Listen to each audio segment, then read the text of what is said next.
Hello world! Sorry this is late, I really wasn't in the best frame of mind to do this yesterday, but we're back in the saddle, and the Season 8 launch trailer definitely bears talking about. So let's jump right in and meet Apex Legends, Ambassador of Boom.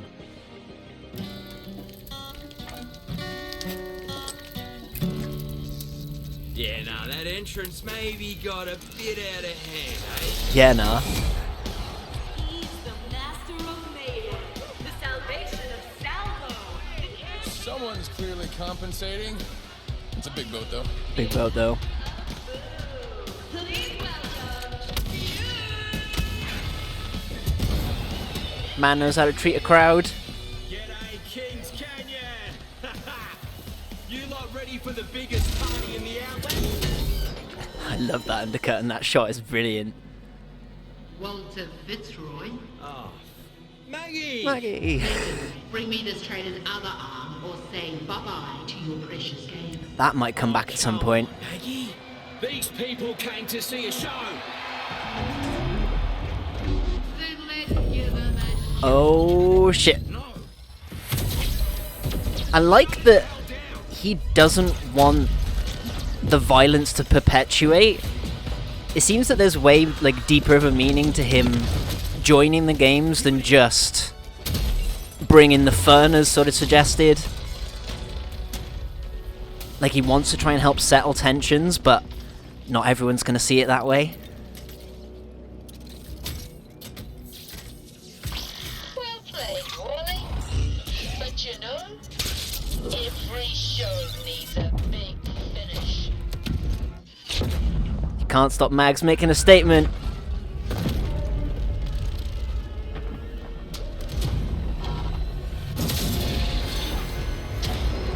I love how they play with the sort of different scale of shots in this. Like, you'll see one here, this is really good. Nice little match cut. How it keeps So that's how it all went down. zooming in and out to give you this different perspective. Little Marvin in the bottom there. Just one thing left to do, eh? Time to bring the fun. Kapow! Time to bring the pain. You get to see his ability. So he's very like Ash from Overwatch. He's a very strong cross between like Ash and Junkrat. But if we jump back to the beginning here, I love this intro just. Yeah, nah, that entrance. Yeah, nah. Him just showing like he takes all this in stride. Like he feels very like a grown-up Mirage to me. Like how you got this sort of comparison here with Mirage being like compensating with a big boat, jealous of the big boat. He feels like Mirage in like 20, 30 years when he's become a bit more like sure of himself. Their motives almost feel the same, that like Fuse seems to want to bring a bit of fun and lightheartedness to the Outlands. Like that's why he peacocks around so much. I think that there is quite a bit more to this guy than it might seem at first. He kind of seems very basic on the face of it. But yeah, I think the conflict between him and Mags shows that he's got way more of like the people's attitude in mind, like giving out Nessies and trying to put on a show. You lot ready for the biggest party in the outlet? He's trying to get into it. Do you know, like, I don't know how much he buys into the Syndicate, and I love the shot. Just that, it's just brilliant comedic timing. Like, that's something else this cinematic does, that it's got quite a serious story going down, and it gets to some pretty dark shit when you start getting the cannons firing and all this, like. But, and again, this is an example of this really like pulled out wide shot, contrasting with these really close in, giving you sort of perspective that this isn't just like a personal story, it's about something much bigger than all of these people individually.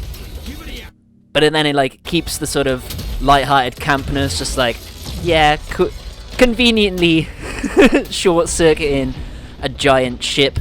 The giant ship, incidentally, there is a spot where we can actually see the name of it. That helps give us a bit of context for where this ship has come from. Maggie, Legends, bring me this traitor's other arm or say bye-bye to The Thermopylae. This is originally an IMC vessel. The IMS Thermopylae took part in the attack on Typhon. I keep nearly calling it Attack on Titan. The final battle from Titanfall 2, which suggests here that the IMC took the war to Salvo since that point, and I think there's something like an 11-year gap between Salvo sort of ending the war there and this sort of alliance happening, which gives us a sort of like, I think it's like a 7-year gap between Typhon and when Salvo and the IMC and the Syndicate really went at it. So this could have even been like contributing to like a further sort of downfall of the IMC when the Salvonians took the Thermopylae back from them to use as just like a ceremony ship, like just parading it around like it's nothing. Yeah, I think that's pretty cool. Yeah, it keeps this your precious game. while being serious, it keeps this sense of fun, and To see a show. it rides really well with Fuse's attitude. No. Shut it the hell down. And yeah, like I said, this isn't what he wants. Not just for like his image, I imagine, but the last thing he wants to see is more violence in the name of Salvo. I think he's kind of done with that. I don't know how much he sort of stands with the Syndicate or with Salvo exactly, but I think he's just trying to work for the greater good. See, like, I think there is a much more sort of complex ideology in there that Lifeline here is probably going to take some, yeah, she's going to take some attitude with this, because this is just exactly reminding her of her parents, like, war profiteering leading to war, the games bringing danger to the actual people. It's nice that we had, like, a crowd here to see how the Outlands relate to the games, but then also to set up some stakes for Maggie. And Maggie herself, like, it's even kind of difficult to take issue with how Maggie does what she does. Like, Lifeline obviously opposes just wholesale war causing the death of people, which some people probably died here, right? And you can see obviously that Forge wanted to stop this. This is the last thing he wants to keep perpetuating, and it's the last thing that Lifeline wants to keep perpetuating. But with the disconnect of the characters, she's going to place some blame on him. He does have some responsibility. Him agreeing to join the games in the name of Salvo with the Syndicate led to this point and allowed him to be manipulated to get people hurt. She may even assume that he was in on it the whole time, and he's just showing off Salvo to the rest of the Outlands. But then it's still kind of difficult when you think about what Maggie has been through, that she was a civilian under fire, exactly like this, pretty much for her whole, maybe not her whole life, but at least for most of her childhood. And as we see that she must have joined the Salvo MC, whatever the Salvo MC is, Mercenary Corps, Militia, Coalition, something like that. And the anger that she shows when learning that Salvo joins the Syndicate, she obviously values the freedom that that planet has offered her over the security that the Syndicate could supposedly offer, because they've been oppressing her planet with war and violence the entire time. So this is what she knows. This is her giving back as good as she's gotten. This is her, like, showing them what her life has been like. Well played, Wally. But you know, every show needs a big finish. So that they can understand this is worth this to her. Like, Maggie has a castle on a hill, right, that she wants to reach. And to her, because of the life that she's led and the freedom that her planet theoretically could have offered her, if it hadn't been waged war on over all these years, to her, she would stack up the bodies to reach that castle on the hill. The Berserk metaphor works everywhere, it's so good. And again, there's some of that lovely cinematography coming in here. It's panned down, cut to the strike. And then this, I love that Fuse picks up the Marvin, busts on out of there. He's still just having fun with it, trying to keep spirits high, man. I think that's sort of his shtick. But yeah, when it comes to war, man, like, this is all that Maggie has known, and this is her striking out in what I think is, I don't know if you could say fair, but I think you can say it's like proportional to her goals and her motivations and the circumstances that have led to them. This is really showing what sort of the harshness of the Outlands is like. And for a game that is so heavily steeped in the politics of war, to have a person waging war over a pretty sort of personally identifiable ideology, just the want to retain the freedom and security of your own home. Yeah, this is pretty harsh, man. Like, this is... I don't think everyone is going to agree on the morality of all this. I don't think that's essentially possible. But I think to frame it as purely evil is missing the point. I think you have to be pushed by something much more sort of real to actually thoughtfully engage in something like this. I don't think this is being done for just wanton destruction. This is being done to make a point. That Salvo want to be Salvo, and the more that you push them, the more that they will push back. Is it fair on the civilians to be involved here? Is it fair for civilians to ever be casualties of war? I think they're all kind of the same in this, and that's sad. That's, I think, more what kind of the point of this whole story is, that it's not that waging war is fair or that it has understandable sort of meaning into why people do it, which it sort of is making that point, but it's also making the point that is the fallout ever worth it? It's like a moral political question that I think they're trying to ask, and they want you to explore. It's not as simple as she's right or she's wrong. Her methods are pretty damn bad. But if she didn't make the point in this way, would anyone listen? Would Salvo be free? No. They'd be under the thumb. They would have been under the thumb long ago if this wasn't Salvo's attitude. There's always so much more of a moral nuance to things like this than I think a lot of people want to look at. And I'm glad that Apex explore it. But then have the sort of hyper-realism and the sense of fun and character dynamic to push past it and focus it down.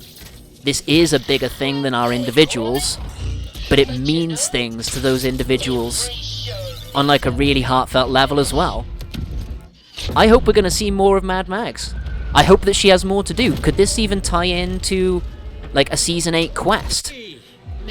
In fact, this bit here, when she asks for the Legends to bring her his other arm, you should take into account generally that when you make cinematic media, or when you make any media basically, you put things in place thoughtfully.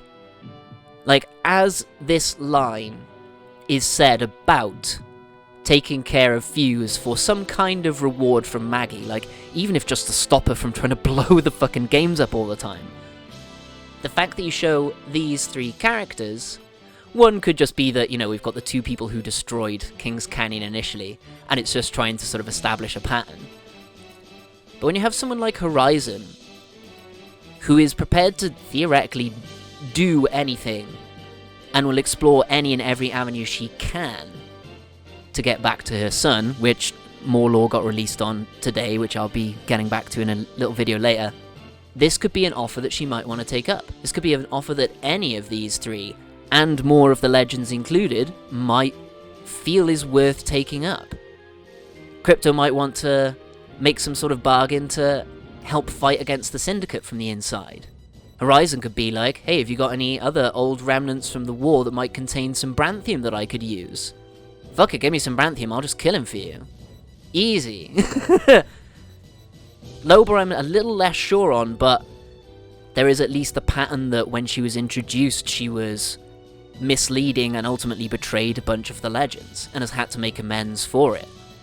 Is this a further offer that she needs the games to be able to fully get to Revenant? If the games get destroyed, then Revenant is just free, and her whole sending his skull to the other side of the galaxy so that he can just suffer forever doesn't have as much weight, because he can just go hide in a corner or just explore the reaches of the universe to get that sorted out now. Like, he's sort of being kept here. I think that they've shown these three Legends to present the idea that what Mags is offering here will present either avenues or conflicts for them. It could be nothing. It could, again, as I say, just be to show previous destroyers of King's Canyon looking on at the next piece of work. But, as obviously shown with someone like Lifeline, after he shuts it down, we have her look back. I think you can interpret that in a few ways. It obviously leads us to believe that these two are going to come into some sort of interaction, whether that is direct conflict or whether it is Lifeline trying to see more of the good in him that maybe no one else has seen. There's loads of ways that you can open up and explore these characters through this dilemma. I think that's really fucking interesting. But then that brings us to the end. So that's how it all went down. Got Marvin here. Got artillery. Totally fucked up. It's nice to actually see. Nice to actually see Rampart and Bangalore together. Because I think it's really weird that they were introduced as friends and then I don't think they have any voice line interactions. It's just, to me, it's just kind of weird. But then this, yeah. Like I said, time to bring the fun. This comedy beat setup is Time to bring the pain. Like I said, with this is Mirage in 20 years when he's become more confident in what he's trying to do for the Outlands, in bringing that sort of sense of positivity and fun and escapism to them. But he's also he's probably just much more comfortable with his sexuality and like his own pride in himself. I think that we're going to see sort of a lot of characters looking up to him as like this dad figure. Especially Mirage, someone like Octane as well. Quite funny to see how Fuse then relates to Horizon, with Mirage seeing them as like his stand-in parents. But I like that Caustic doesn't actually really react here. I do wonder if Fuse, being as sort of actually like hardline as Caustic, but having a much better sort of mentality about it, could start opening this guy up. I think that'd actually be pretty fun. But it'd be good to see how this guy like develops us into Season 8. As said, like, if Mags comes back and keeps threatening the games, that could open up things for us. Or we could even see a quest led a bit more sort of by Fuse, in him trying to make amends for what happened, or to try and prevent any sort of further things like this from happening, sort of like bomb scouting missions or something like that. But with the most recent Horizon lore teaser, I do still imagine that Season 8's quest is going to be more led by her and her motivations. Whereas Fuse and Salvo is more presenting this sort of just like bigger scale background conflict that we can keep going back to over time, that focuses again on sort of more broader political conflicts and values that can help us maybe sympathize a bit more with Mad Mags and maybe see a bit more why Fuse has sort of come to do what he's done. Him joining the games is also him making a statement. The two characters like obviously very sort of integrally intertwined in their story arcs, so I think we're definitely going to see more of Mags in the future, and she could work really well as just like a consistent supporting character. We could see her become her own legend at some point in the future, depending on how she would sort of choose to use that against the Syndicate in much more of sort of like an openly aggressive fashion. But yeah, I think this short is really good on sort of a number of factors, that it's happy to present a really dire, serious, sort of morally ambiguous situation, but then it's very sort of comfortably able to bring us back to the sense of fun and escapism that Fuse wants us to have by the end. It's using sort of a grander political drama to try and bring us into the minds more of the individuals at play, and it uses a lot of elements of the cinematography to sort of drive that point home as well, that it's about the small and the bigger scale, and so paves the way for the future, but has also, with the crashing of the IMS Thermopylae, maybe given us a few more hints into the past and the exploration of other characters as well. So yeah, this short really brought the fun as it promised, but it managed to have some real weight behind it as it did so. I hope you enjoyed the Mayhem launch trailer and all of my sort of disparate thoughts on all of this. Like, hey, let me know if you think Mad Mags was right or wrong in the comments below, because I think that's kind of the point. We're not going to come to a conclusive answer on that. It is much more morally nuanced than just she was good and in the right, or she is bad because she's evil. There's so much more to explore than that, and I think that's what this short and Good as Gold were trying to show us. The writers' backgrounds in Titanfall 1 and 2 obviously shows that they've got some really stark thoughts on the politics of war to explore here, and I think it's good that they're encompassing this sort of material to make the world feel more realistic and that things are actually at stake. So, as ever, awesome work to them. My praises as usual. Thank you for staying with me as I've rambled on for far too long. I've been Euclidean Vision, the emotional support. Take care of yourselves out there, teammates, and may the glorious light of Beskil shine within you. Bye bye. Time to bring the pain.